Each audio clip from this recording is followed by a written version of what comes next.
We're the Millers. We've used Jmar before for a roof on another house twice, and when I say twice, 20 years apart, it lasted a long time. We liked their work, and so we contacted them to replace this roof, which was old, and it needed to be replaced. So they offered us a program of power washing the house, painting the house, replacing the roof, and painting some other structures we have in the back, and an additional garage.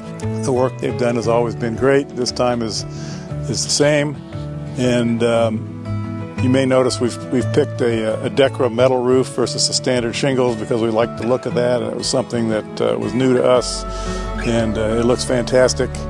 And the people that put everything together, that did the power washing, that did the painting, that did the roof, did a great job, and there are no major issues at all. We're very happy with the job that they've done.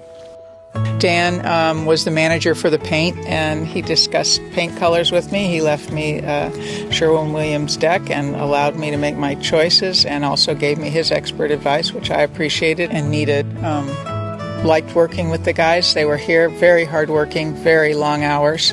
Like 12-hour, like nurse that I am, I appreciate 12-hour shifts. They worked for a very long time, and we just had a good experience. I expect if you call Jmar, they'll do the same kind of work for you.